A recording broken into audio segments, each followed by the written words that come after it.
Back in the early 70s, the citizens of Costa Mesa had a great idea. They decided to buy the land over here and keep it as undeveloped property. Now, they've done a great job, but there are some great things to see over here at Fairview Park. So sit back and relax as you and I go discovering Costa Mesa.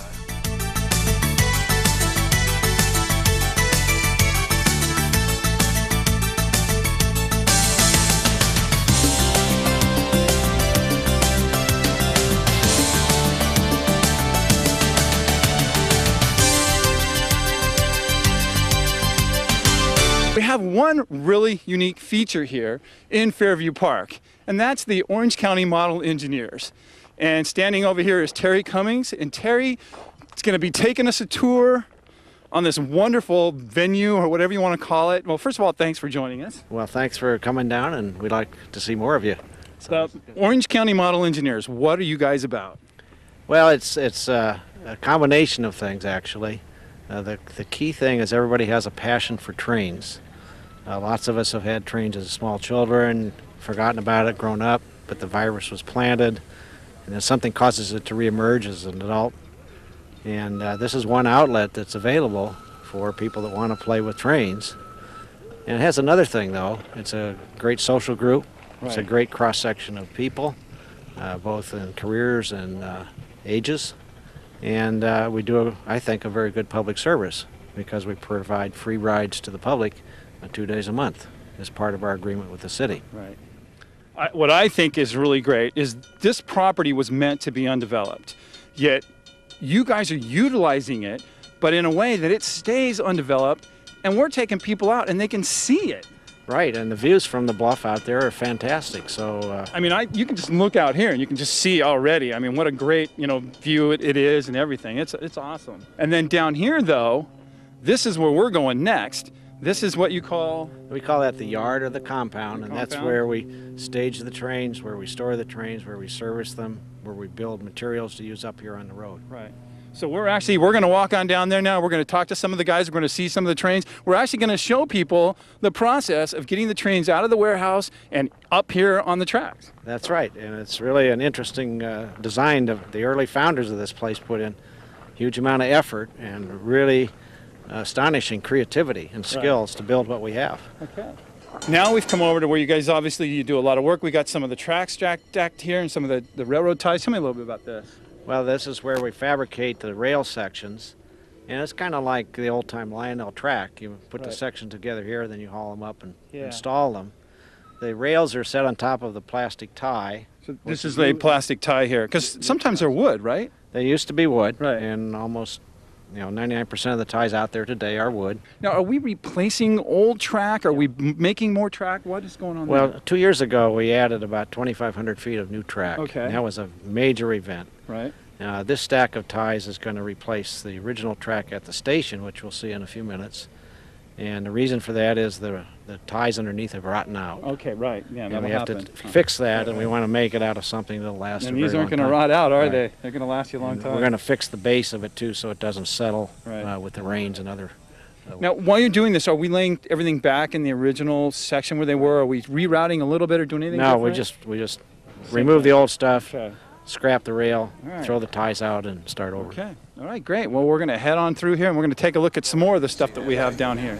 Little office here or something for you guys? That's the clubhouse. It's kind of a den. All right. And sometimes we think we're den mothers.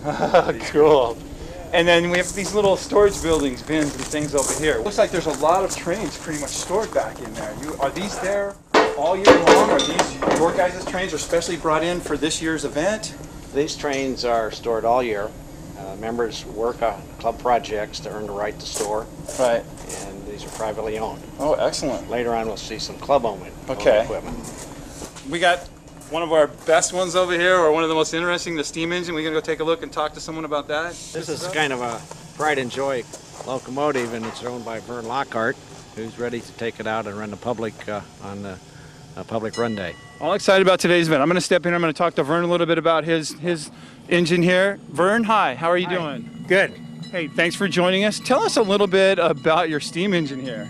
This is modeled after a Southern Pacific GS1 type locomotive that was built and first used in the late 1920s and later models of this locomotive were used until the end of steam.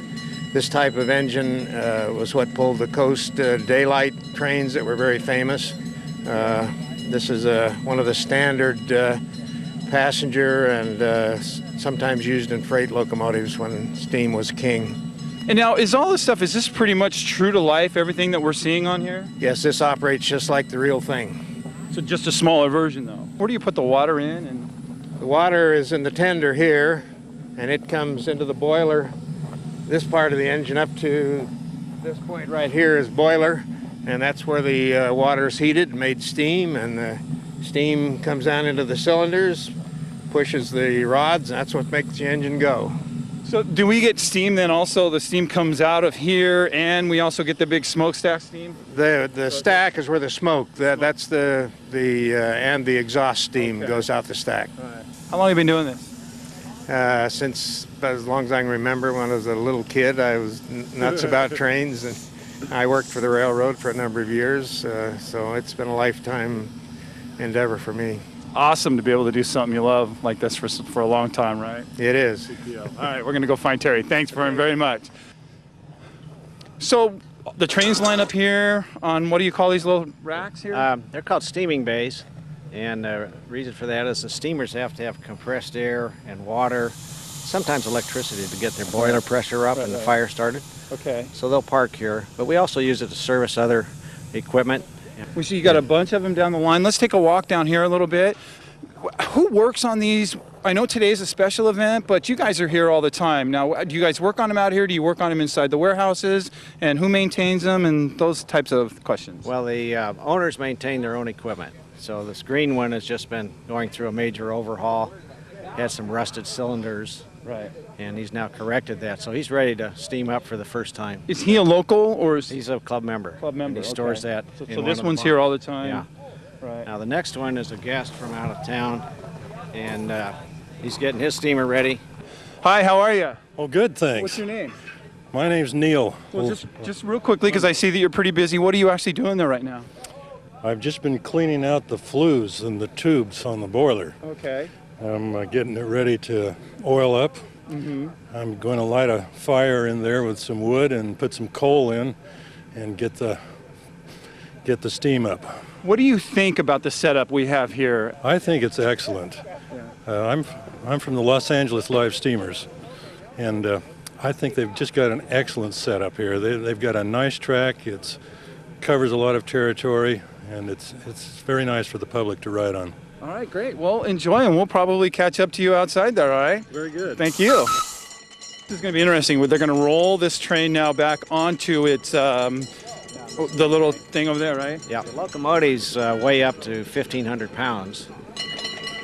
So we have a transfer table. This item's called a transfer table. Moves laterally in front of all the containers. Equipment rolls out on a short aluminum bridge to get on there. And then we'll get to see, with the steamer coming in now, once they get it over here, how we actually get it onto your tracks to head on out. But is it typical, like if I were to go to a real railroad yard, how they get engines off and on the track? Real railroad yard would not have typically a transfer table. Okay. Because their equipment's way too large. That's what I was wondering. They might have a turntable. Okay. And we'll see that in a few minutes. Oh, good. We do Okay. have one of those. All right, so now we're going to get to see the steam engine. Lee, if Lee wants to come up here and get a really good shot, I guess they're going to roll this right onto the track you called it. What did you call this little transport thing? It's a transfer table. Transfer table. Because it transfers right and left. Okay, that's forward pretty and easy back. to remember. So remember now, this is a 1,500 pound piece of equipment. So if you have any derail or other problem, you have And it's big already challenge. I felt spray. It's spraying me. He's live and hot steam. Some of that venting is automatic. Yeah. And it takes water out of the cylinders.